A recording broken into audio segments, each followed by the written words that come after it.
মোথাবাড়িতে নির্বাচনী সভার একটি ভাইরাল ভিডিও ঘিরে চাঞ্চল্য। বিতর্কিত ও উস্কানিমূলক মন্তব্যের অভিযোগে আইনজীবী মোফাক্কারুল ইসলাম সহ দুজনকে বাগডোগরা থেকে গ্রেফতার করেছে পুলিশ।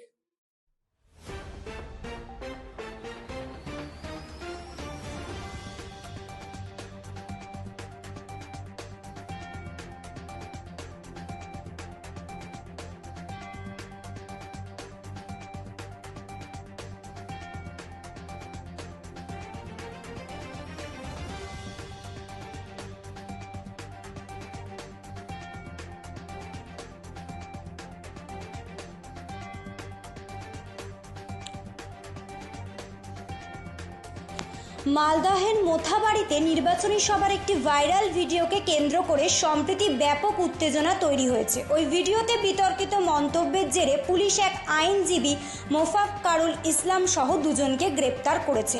ভিডিওতে অভিযুক্তকে উস্কানিমূলক ভাষায় এমন কিছু মন্তব্য করতে শোনা যায় যা সাম্প্রদায়িক সম্প্রীতি নষ্ট করতে পারে বলে অভিযোগ ওঠে।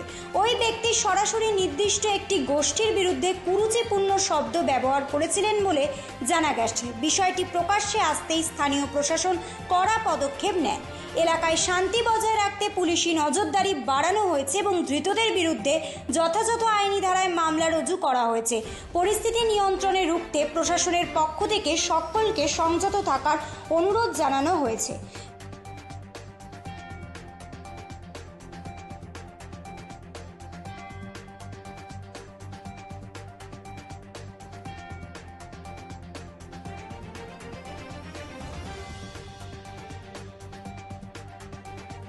Bureau report, রাতদিন news network.